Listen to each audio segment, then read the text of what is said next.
अर्जुन बोले, मुझ पर अनुग्रह करने के लिए आपने जो परम गोपनीय अध्यात्म विषयक वचन अर्थात उपदेश कहा, उससे मेरा यह अज्ञान नष्ट हो गया है। 1. क्योंकि हे कमल नेत्र, मैंने आपसे भूतों की उत्पत्ति और प्रलय विस्तार पूर्वक सुने हैं तथा आपकी अविनाशी महिमा भी सुनी है।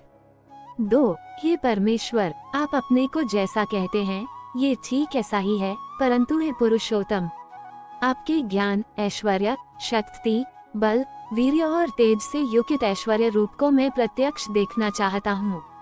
3. हे प्रभु, यदि मेरे द्वारा आपका वह रूप देखा जाना शक्य है, ऐसा आप मानते हैं, तो हे योगेश्वर, उस अविनाशी स्वरूप का मुझे दर्शन कराइए।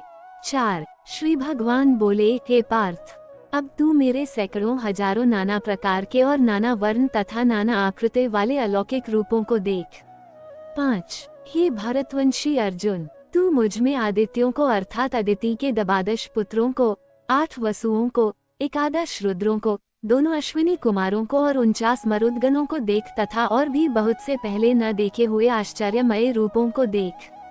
6. हे अर्जुन, अब इस मेरे शरीर में एक जगह स्थित चराचर सहित संपूर्ण जगत को देख तथा और भी जो कुछ देखना चाहते हो सो देख। 7. परंतु मुझको तू इन अपने प्राकृत नेत्रों द्वारा देखने में निसंदेह समर्थ नहीं है, इसी से मैं तुझे दिव्य अर्थात अलौकिक चक्षु देता हूँ, इससे तू मेरी ईश्वरीय योग शक्ति को देख। 8. संजय बोले, हे राजन, महायोगेश्वर और सब पापों के नाश करने वाले भगवान ने इस प्रकार कहकर उसके पश्चात अर्जुन को परम ऐश्वर्य युक्त दिव्य स्वरूप दिखलाया।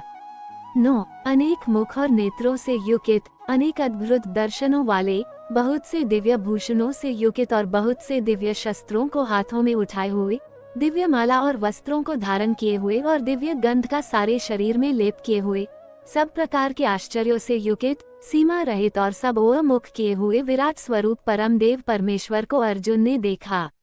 10-11. आकाश में 1000 सूर्यों के एक साथ उदय होने से उत्पन्न जो प्रकाश हो, वह भी उस विश्व रूप परमात्मा के प्रकाश के सदर्श कदाचित ही हो। 12. पांडु पुत्र अर्जुन ने उस समय अनेक प्रकार से विभक्त अर्थात पृथक पृथक संपूर्ण जगत को देवों के देव श्री कृष्ण भगवान के उस शरीर में एक जगह स्थित देखा। उसके अनंतर वे आश्चर्य से चकित और पुलकित शरीर अर्जुन प्रकाशमय विश्व रूप परमात्मा को श्रद्धा भक्ति सहित सिर से प्रणाम करके हाथ जोड़कर बोले। 14. अर्जुन बोले, हे देव, मैं आपके शरीर में संपूर्ण देवों को तथा अनेक भूतों के समुदायों को, कमल के आसन पर विराजित ब्रह्मा को, महादेव को और संपूर्ण ऋषियों को तथा दिव्य सर्पों को देखता हूँ। 15. हे संपूर्ण विश्व के स्वामिन, आपको अनेक भुजा, पेट, मुख और नेत्रों से युक्त तथा सब ओर से अनंत रूपों वाला देखता हूँ। हे विश्व रूप, मैं आपके न अंत को देखता हूँ, न मध्य को और न आदि को ही। 16. आपको मैं मुकुट युकित, गदा युकित और चक्र युकित तथा सब ओर से प्रकाशमान तेज के पुंज, प्रज्वलित अग्नि और सूर्य के सदर्श ज्योति युकित, कठिनता से देखे जाने योग्य और सब ओर से अप्रमेय स्वरूप देखता हूँ। आप ही जानने योग्य परम अक्षर अर्थात परब्रह्म परमात्मा है, आप ही इस जगत के परम आश्रय हैं, आप ही अनादि धर्म के रक्षक है और आप ही अविनाशी सनातन पुरुष हैं, ऐसा मेरा मत है। 18. आपको आदि, अंत और मध्य से रहित, अनंत सामर्थ्य से युक्त, अनंत भुजा वाले, चंद्र सूर्य रूप नेत्रों वाले, प्रज्वलित अग्नि रूप मुख वाले और अपने तेज से इस जगत को संतप्त करते हुए देखता हूँ। 19. ये महात्मन, ये स्वर्ग और पृथ्वी के बीच का संपूर्ण आकाश तथा सब दिशाएं एक आपसे ही परिपूर्ण है तथा आपके इस अलौकिक और भयंकर रूप को देखकर तीनों लोक अतिव्यथा को प्राप्त हो रहे हैं। 20.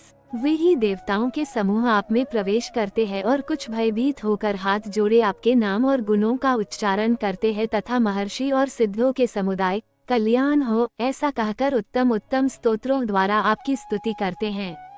21.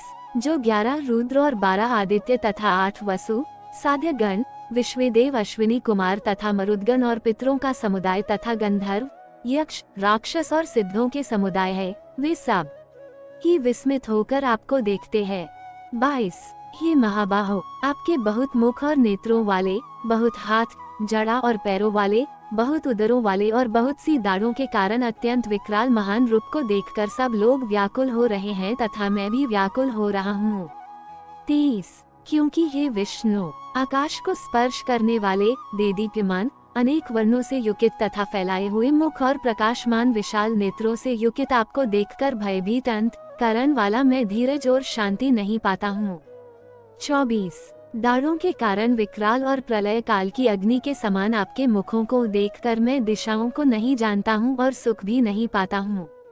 इसलिए हे देवेश, हे जगन निवास, आप प्रसन्न हो। 25 वे सभी धृतराष्ट्र के पुत्र राजाओं के समुदाय सहित आप में प्रवेश कर रहे हैं और भीष्म पितामह, द्रोणाचार्य तथा वह कर्ण और हमारे पक्ष के भी प्रधान योद्धाओं के सहित सब के सब आपके दाढ़ों के कारण विकराल भयानक मुखों से बड़े वेग से दौड़ते हुए प्रवेश कर रहे हैं और कई एक चूर्ण और सिरों सहित आपके दांतों के बीच लगे हुए दिख रहे हैं।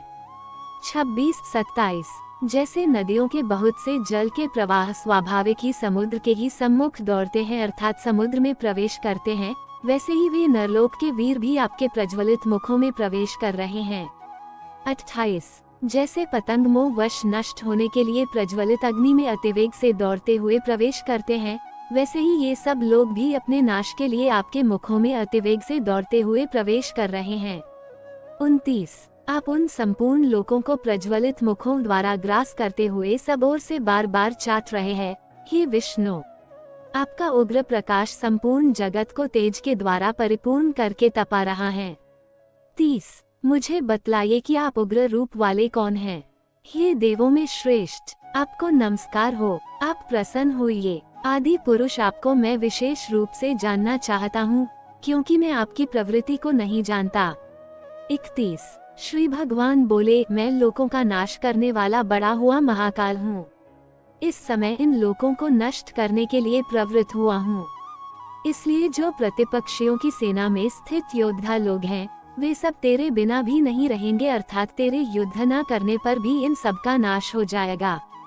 32 अतएव तू उठ, यश प्राप्त कर और शत्रुओं को जीतकर धन धान्य संपन्न राज्य को भोग। ये सब शूरवीर पहले ही से मेरे द्वारा मारे हुए हैं। हे सव्यसाचिन, तू तो केवल निमित्त मात्र बन जा। 33 द्रोणाचार्य और भीष्म पितामह तथा जयद्रथ और कर्ण तथा और भी बहुत से मेरे द्वारा मारे हुए शूरवीर योद्धाओं को तू मार। भय मत कर, संदेह तू युद्ध में बैरियों को जीतेगा, इसलिए युद्ध कर। 34 संजय बोले, केशव भगवान के इस वचन को सुनकर मुकुटधारी अर्जुन हाथ जोड़कर कांपता हुआ नमस्कार करके फिर भी अत्यंत भयभीत होकर प्रणाम करके भगवान श्री कृष्ण के प्रति गदगद वाणी से बोले। 35 अर्जुन बोले, हे अंतर्यामिन, ये योग्य ही है कि आपके नाम, गुण और प्रभाव के कीर्तन से जगत अति हर्षित हो रहा है और अनुराग को भी प्राप्त हो रहा है तथा भयभीत राक्षस लोग दिशाओं में भाग रहे हैं और सब सिद्ध गुणों के समुदाय नमस्कार कर रहे हैं।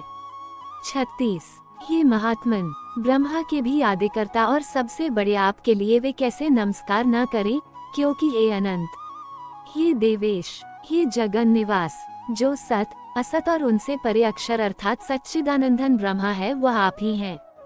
37 आप आदि देव और सनातन पुरुष हैं, आप इस जगत के परम आश्रय और जानने वाले तथा जानने योग्य और परम धाम हैं। हे अनंत रूप, आपसे ये सब जगत व्याप्त अर्थात परिपूर्ण है।